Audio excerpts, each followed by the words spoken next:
नमस्कार, ताजा अपडेट के साथ मैं हूं आपके साथ अशोक वर्मा। आप देख रहे हैं टीवी 20 न्यूज। अपने अपने क्षेत्र की खबरें देखने के लिए बने रहिए मेरे साथ। अब शुरुआत करते हैं खबरों का सिलसिला।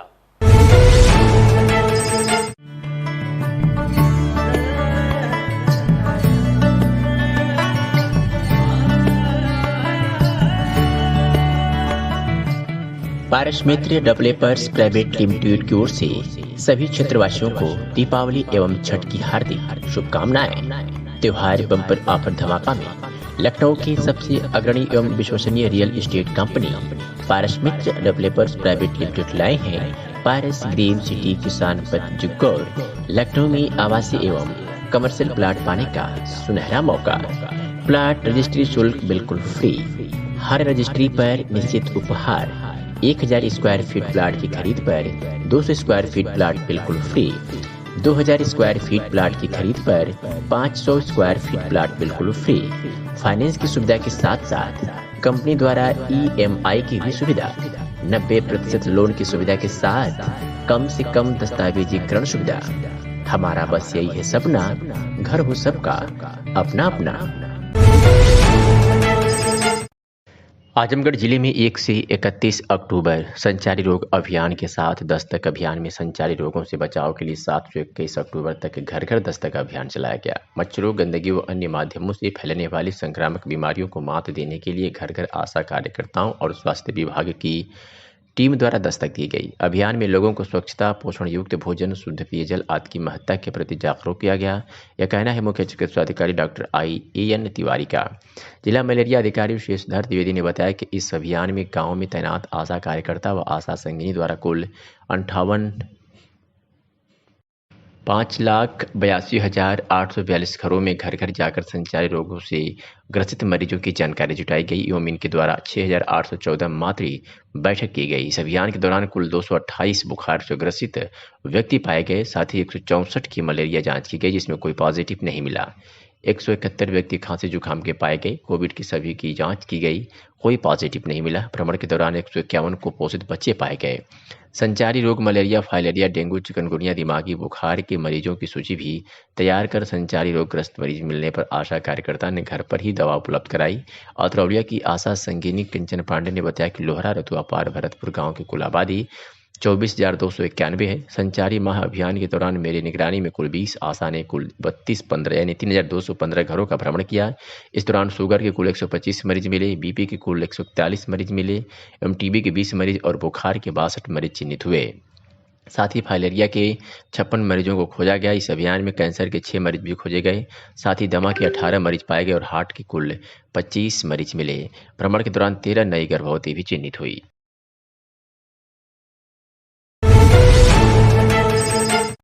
आवास विकास कॉलोनी हरा के चुंगी में स्थित पार्क जो दशकों से साफ सफाई के अभाव में झाड़ झंखाड़ से पट गया था, भारत रक्षा दल के कार्यकर्ताओं ने आज यहां सफाई अभियान शुरू कर दिया।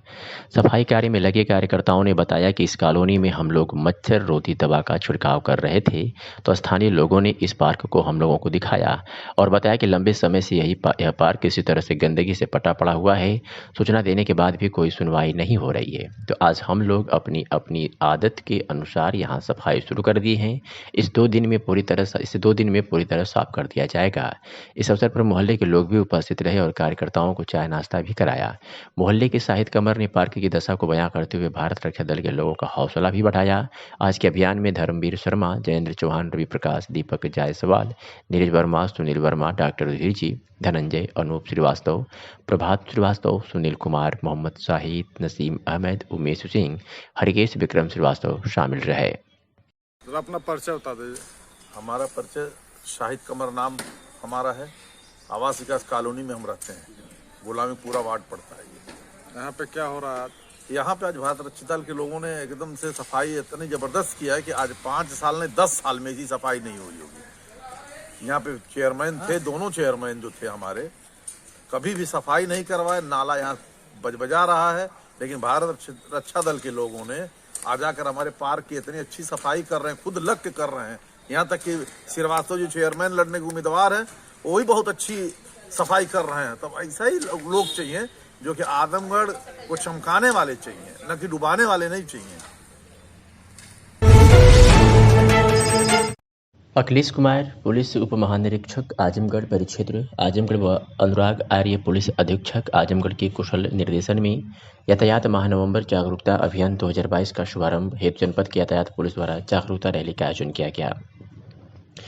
यातायात माह के शुभारंभ दिवस पर अपर पुलिस अधीक्षक नगर व सहायक पुलिस अधीक्षक यातायात द्वारा उपस्थित व्यापार मंडल के पदाधिकारीगण, ऑटो रिक्शा यूनियन के पदाधिकारी, HMPS स्कूल के छात्र छात्राओं, NCC cadet, rover ranger, DAV college के छात्र छात्राओं व अन्य उपस्थित आमजन को यातायात नियमों का पालन जैसे नशे की हालत व वाहन न चलाना, निर्धारित मानक से अधिक सवारी न बैठानी, वाहन चलाते समय मोबाइल व ईयरफोन का प्रयोग न करने, अनावश्यक को वाहन न चलाने देने, 4 पहिया वाहन चलाते समय सीट बेल्ट का प्रयोग करने, दो पहिया वाहन चलाते समय हेलमेट का प्रयोग करने आदि के संबंध में जानकारी दी गई। इस अवसर पर अपर पुलिस अधीक्षक नगर शैलेंद्र, अपर पुलिस अधीक्षक ग्रामीण राहुल रुसिया, सहायक पुलिस अधीक्षक यातायात शक्ति मोहन अवस्थी, क्षेत्राधिकारी गौरव शर्मा व परिवहन विभाग के अतुल यादव व सत्येंद्र यादव, ARTO पवन सोनकर, RI व जनपद ऑटो यूनियन संघ के कृपाशंकर पाठक व अन्य पदाधिकारी तथा धनंजय शर्मा यातायात प्रभारी आजमगढ़ व अन्य यातायात पुलिसकर्मी मौजूद रहे।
और ये खबर अम्बेडकर नगर से है, जहां प्राथमिक स्वास्थ्य केंद्र पर बिजली की व्यवस्था न होने से डॉक्टर और मरीजों को काफ़ी परेशानी का सामना करना पड़ता है। दरअसल बिजली बिल न जमा होने के कारण बिजली विभाग ने अस्पताल की बिजली काट दी। बिजली कटने की वजह से टॉर्च की रोशनी में मरीजों का इलाज करना पड़ रहा है। CMO का कहना है कि 1 से 2 दिन में बिजली की सप्लाई शुरू हो जाएगी। मामला जिला मुख्यालय पर स्थित नगरीय प्राथमिक स्वास्थ्य केंद्र मोहसिनपुर मंसूरपुर का है, जहाँ पर 1 महीने पहले स्वास्थ्य केंद्र की बिजली काट दी गई।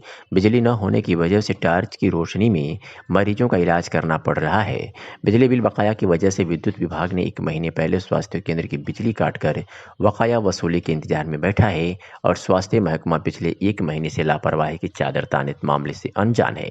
हालत यह है कि अस्पताल में बिजली काटने के बाद मच्छरों का प्रकोप बढ़ गया है, तो वह डिलीवरी व्यवस्था भी ठप हो गई है। डॉक्टर और स्टाफ नर्स सुबह अस्पताल पहुंचते हैं तो पहले मोबाइल का टॉर्च जलाते हैं, फिर OPD की शुरुआत करते हैं।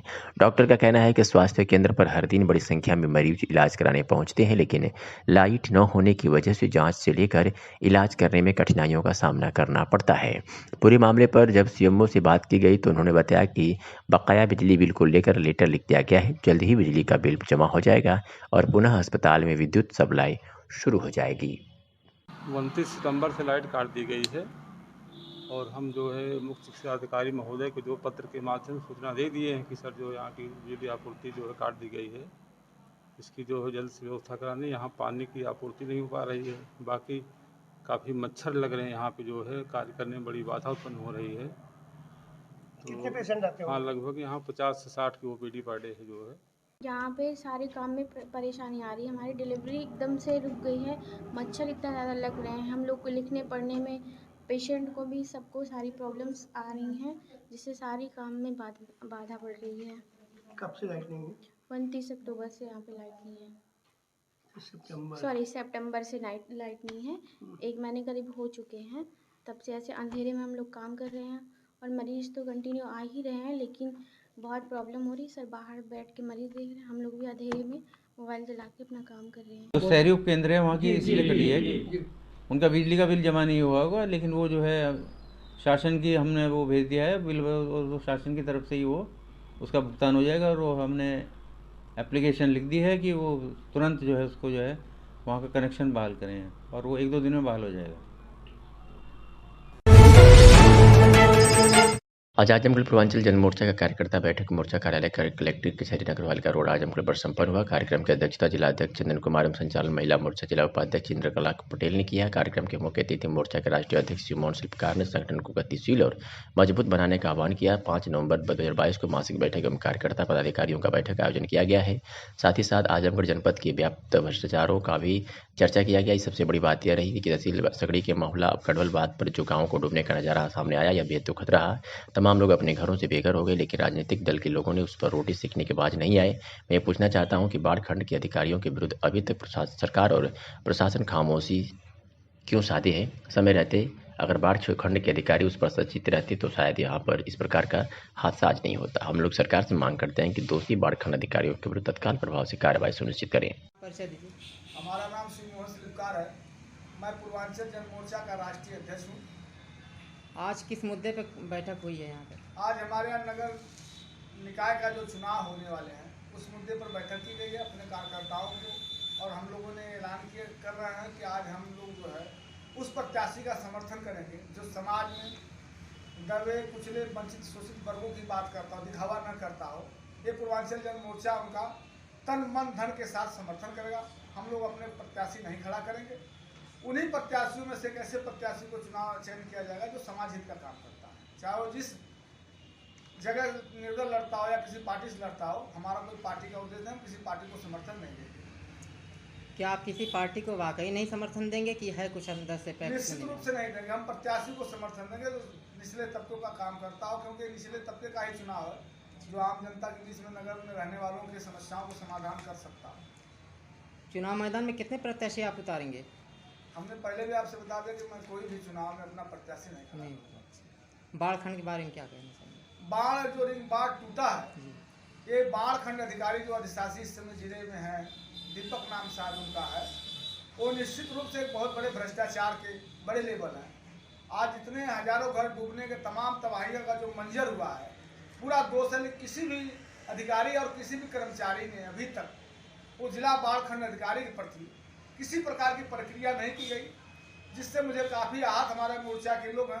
आम जनता को इस प्रकार से तहस नहस करने का अधिकार इनको कौन दिया है? इनकी जांच होनी चाहिए।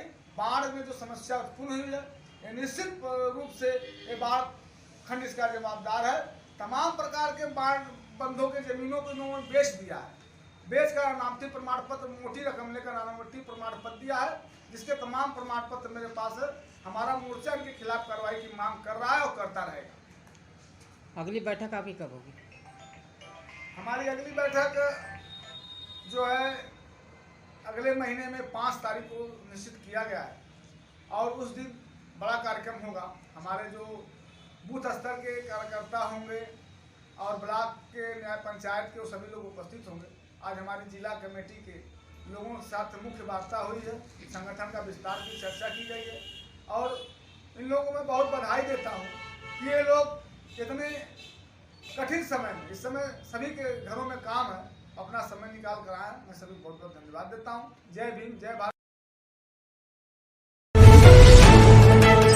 उत्तर भारत की अग्रणी jewellery chain Aspra gems and jewels द्वारा आयोजित ज्वेलरी फेस्टिवल सेल के दौरान लकी ड्रॉ में की भाग्यशाली विजेता घोसी मऊ के निवासी हिमांशु को शानदार बोलेनो कार प्राप्त हुई है। इसके अलावा शैलेश विश्वकर्मा को गीजर व प्रिया अग्रवाल को गैस बर्नर और सांत्वना पुरस्कार मिला। लकी ड्रा के कूपन आजमगढ़ के सांसद दिनेश लाल यादव निर्भया कर कमलों द्वारा भी निकाले गए। इस अवसर पर भाजपा नेता अखिलेश मिश्रा की उपस्थिति भी उल्लेखनीय रही।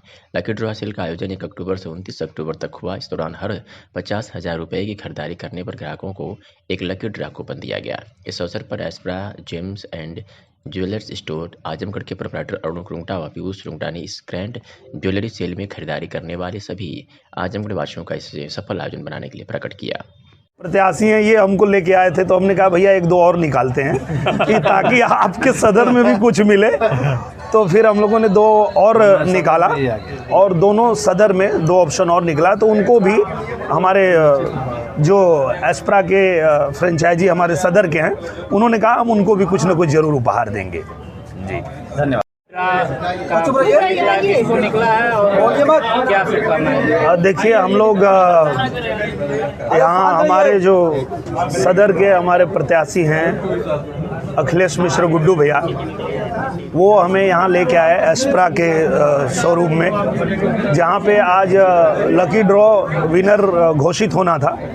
तो हम लोगों ने निकाला और उसमें हिमांशु घोसी मऊ की हैं रहने वाली, अभी उनसे बात भी हुई, तो उनको ये लकी ड्रॉ उनका निकला है और उनको ये कार मिल रही है। तो हम सब की तरफ से उनको बहुत शुभकामनाएं। किस तरह का लकी ड्रॉ? 50,000 की परचेजिंग पर एक लकी ड्रॉ का आयोजन किया गया था। जो भी गोल्ड ज्वेलरी या डायमंड या सिल्वर की परचेजिंग 50,000 से अधिक किया उसको एक कूपन दिया गया, जिसका लकी ड्रॉ आज जो है माननीय सांसद जी द्वारा निकाला गया। मऊ का कैसे कहाँ का? हिमांशु घोसी मऊ का पहला इनाम निकला। सेकंड उन्हें कुछ दिया जाएगा क्योंकि वैसा कोई चीज़ उन्होंने निकाल दिया था इस नाते। अच्छा, सेकंड थर्ड पे कुछ था नहीं निकलने के वजह हाँ क्योंकि सांसद जी ने निकाल दिया है तो कुछ न कुछ। क्या सर कितनी परचेजिंग पे ये कूपन था? 50,000 की परचेजिंग। इन्होंने क्या लिया था? कितने मूल्य? कितने का था? कुछ गोल्ड ज्वेलरी लिया था इन्होंने 50,000 रुपये। 50 से ऊपर की खरीदारी होती है। इसके पहले भी लकी ड्रॉ आजमगढ़ के अतरौलिया क्षेत्र से खबर है, जहां जमीनी नंदना गांव निवासी भूखल पुत्र बाबूलाल ने जिलाधिकारी को शिकायती पत्र देकर आरोप लगाया है कि प्रार्थी के घर तक जाने आने का एकमात्र रास्ता चकमार्ग संख्या 655 है। इसी चकमार्ग से प्रार्थीगण समेत गांव के अन्य लोगों का भी आना जाना होता है, जिसको पूर्व प्रधान द्वारा सीमांकन कर पटवाया गया था। उक्त चकमार्ग के बगल में काश्तकार राम केवल होरिल रामविलास व कविलास पुत्रगण सिधारी द्वारा उक्त चकमार्ग को काटकर अपने खेत में सम्मिलित कर लिया गया, जिससे प्रार्थी समेत अन्य लोगों को आने जाने में व्यवधान उत्पन्न हो रहा है, जिसके कारण पीड़ित काफ़ी परेशान है। जबकि अभिलेख व नक्शे में चकमार्ग संख्या 655 अंकित है। इस संदर्भ में उप जिलाधिकारी बुढ़नपुर नवीन प्रसाद ने बताया कि प्रार्थी की तरफ से आवेदन प्राप्त हुआ है, जिसमें चकमार्ग पर प्रार्थी के आने जाने में क्या परेशानी है उसकी जांच के लिए राजस्व निरीक्षक को लेखपाल द्वारा जांच करने का निर्देश दे दिया गया है। आइए सुनाते हैं कि पीड़ित के बेटे ने क्या कुछ कहा। अनिल कुमार, कहाँ के निवासी हैं? ग्राम जमीन दसाऊं। कैसे आपके पिताजी ने क्या तहसील में प्रार्थना पत्र दिया, क्या मामला है, इसका पूरा मामला बताइए। सर हमारा जो है चकमार्ग, जो हमारा घर है, हमारे घर से जो चकमार्ग पुराना था उसमें जो है रास्ता पटा हुआ था। हमारे जो है मतलब घर के बगल पड़ोसी जो है खेत वाले उस रास्ते को काट दिए हैं और हम तहसील पे गए जो है और थाने पे गए, हमारी कहीं से सुनवाई नहीं हो रही। एसडीएम साहब क्या गया? एसडीएम साहब ने क्या आदेश किया है? एसडीएम साहब जो है आदेश करके दे दिया और कोई सुनवाई नहीं हुई। अभी तक आपका चकमार्ग नहीं खाली किया गया? नहीं, अभी तक। चकमार्ग कैसा है, क्या है, इसके बारे में बताइए। चकमार्ग नंबर 155 है, 655 है। 655 है जी। तो नक्शा कागज में 655 जी है। जी। क्या कहते हैं लेखपाल क्या कहते हैं उसके बारे में? वो आते हैं, जांच करके चले जाते हैं और कोई सुनवाई नहीं होती है। आज भी उस पर किसका कब्जा है? वो हमारे जो खेत वाले हैं, खेत उसको जो काट करके जो अपने जो है नक्शे में मिला दिए। कौन है, कौन काटा है, इसके बारे में बताइए। केवल हैं, केवल पुत्र सिधारी और विलास पुत्र सिधारी और होरिल पुत्र सिधारी। क्या किए हैं सब? वो रास्ते को काट लिए अपने खेत में। तो क्या आप लोग रास्ता इस्तेमाल कर पाते हैं कि नहीं कर पाते? नहीं जा पाते हैं। क्या उस रास्ते में कितने लोग आते जाते हैं? पूरे गांव के सब लोग आते जाते हैं। सभी रास्ते बंद हो गए हैं? जी, सभी रास्ते बंद। क्या चाहते हैं आप लोग? उसको खुलवाना चाहते हैं सर, हम लोग उसी से निकलना चाहते हैं। आजमगढ़ से खबर है, जहां लोगों को स्वास्थ्य सेवाएं प्रदान करने में एम्बुलेंस कर्मियों का महत्वपूर्ण योगदान होता है। कोई भी व्यक्ति जिले में 102 या 108 टोल फ्री नंबर डायल कर इस सेवा का लाभ ले सकता है। सेवा प्रदाता company EMRI emergency management research institution द्वारा प्रशिक्षण शिविर ब्लॉक वाइज आयोजित किया जा रहा है। यह कहना है मुख्य चिकित्सा अधिकारी डॉक्टर IN तिवारी का। डॉक्टर तिवारी ने बताया कि जिले में कुल 103 एम्बुलेंस कार्यरत हैं। इसमें डायल 108 की 51 एम्बुलेंस और गर्भवती महिलाओं के लिए 102 की 52 एम्बुलेंस कार्यरत हैं।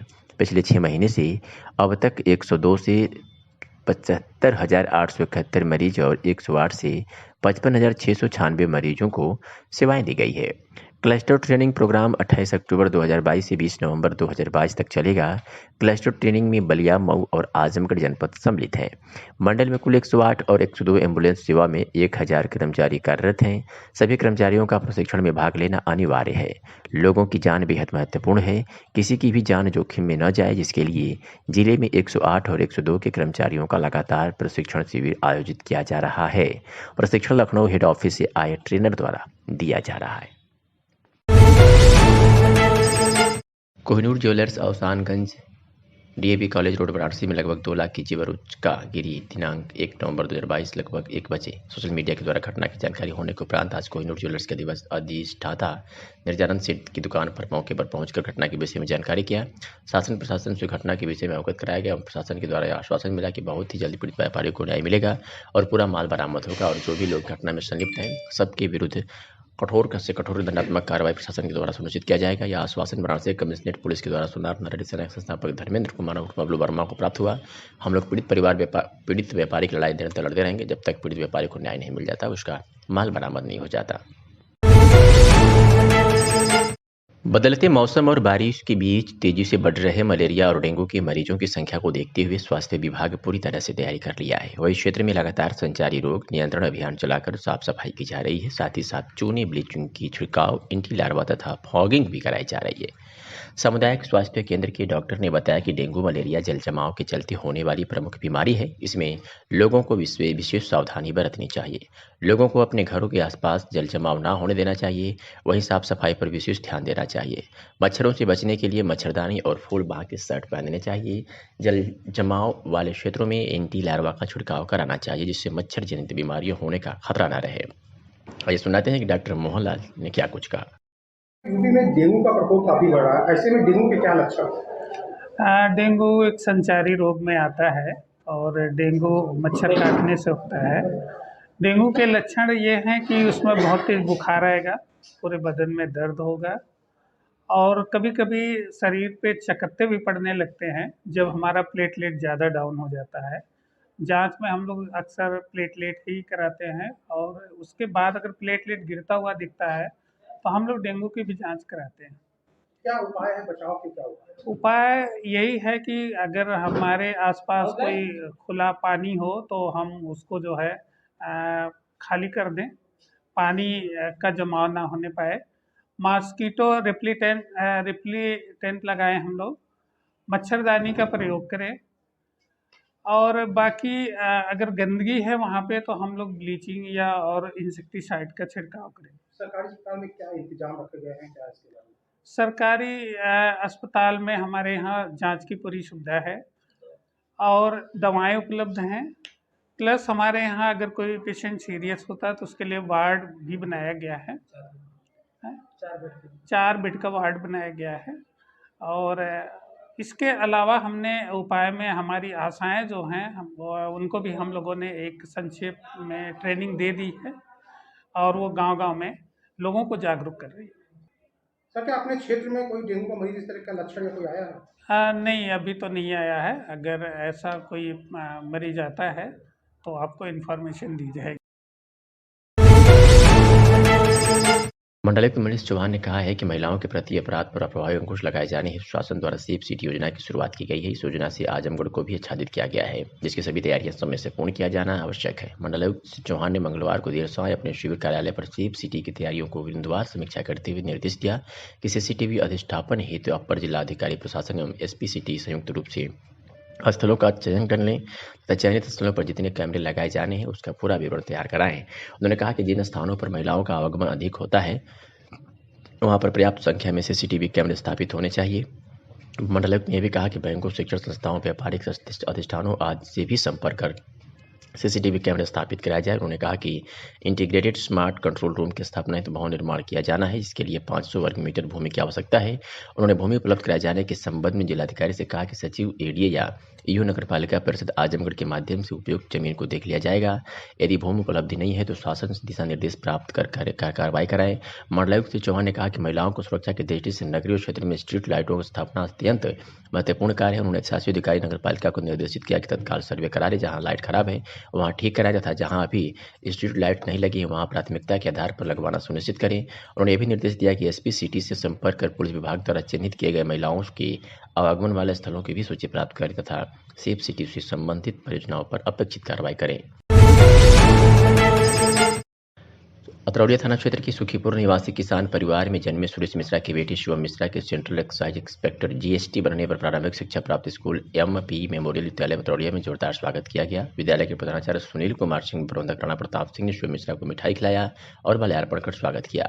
इस दौरान विद्यालय के बच्चे शिवम मिश्रा को अपने बीच पाकर खुशी से झूम उठे। वही शिवम मिश्रा भी अपने गुरुओं को पाकर काफी खुश नजर आए। प्रधान प्रतिनिधि दीपक सिंह ने शिवम मिश्रा को अंग वस्त्र देकर विद्यालय में सम्मानित किया। बता दें कि शिवम मिश्रा इसे विद्यालय से अपनी प्रारंभिक शिक्षा शुरू की और सेंट्रल एक्साइज इंस्पेक्टर बनकर विद्यालय का नाम रोशन किया। अपने स्वागत से अभिभूत शिवम मिश्रा ने कहा कि आज मैं यहां आकर अपने आप को काफ़ी गौरवान्वित महसूस कर रहा हूं। इसी स्कूल में अपनी शिक्षा प्रारंभ किया और मन में यह ठान लिया कि मुझे एक लक्ष्य हासिल करना है। यहाँ आकर मैं अपने शिक्षकों को धन्यवाद ज्ञापित करता हूँ।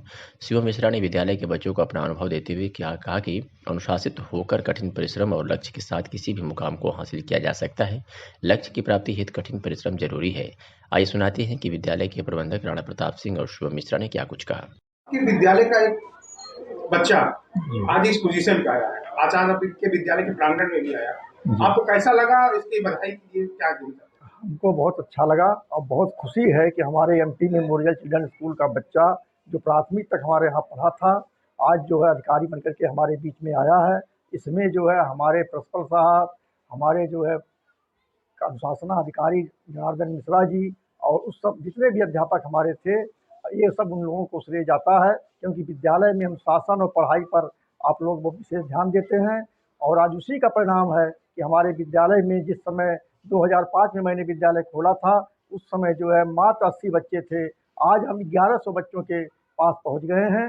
ये सब जो है प्रबंधन और हमारे प्रधानाचार्य और हमारे अनुशासनाधिकारी जनार्दन मिश्रा सारे लोगों के योगदान से ऐसा हुआ है। और हम अपने को बहुत ही गर्वित महसूस करते हैं। एक छोटा से विद्यालय का बच्चा हमारा जो है एक अधिकारी बना है और हम ये उम्मीद रखते हैं कि बच्चा बहुत आगे तक जाएगा और जो है बहुत ऊंचे पद पर जाएगा और हमारे विद्यालय का नाम रोशन करेगा। क्या बच्चे को, क्या यहाँ के जो छोटे-छोटे बच्चे हैं उनको क्या संदेश देना चाहेंगे?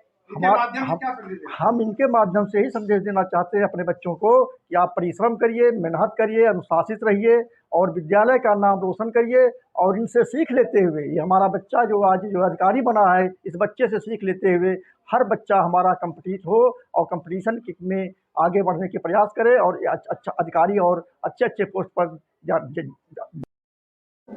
आज आप उसी पुराने विद्यालय में पहुंचे हैं जहां से आपने प्राथमिक शिक्षा हासिल की। जी हाँ। यहाँ आपने पुराने शिक्षकों और छोटे-छोटे बच्चों से भी मुलाकात की। हाँ। बच्चे लोगों को क्या संदेश दिए और आपको कैसा लगा कि आप पुराने शिक्षकों से मिले? पहली बात तो मैं धन्यवाद देना चाहता हूँ अपने प्रबंधक और प्रधानाचार्य सर को, जिन्होंने यहाँ मुझे आमंत्रित किया और मैं यहाँ पे आके मुझे वो मेरे पुराने दिन याद आ गए जब मैं यहीं पे पढ़ता था।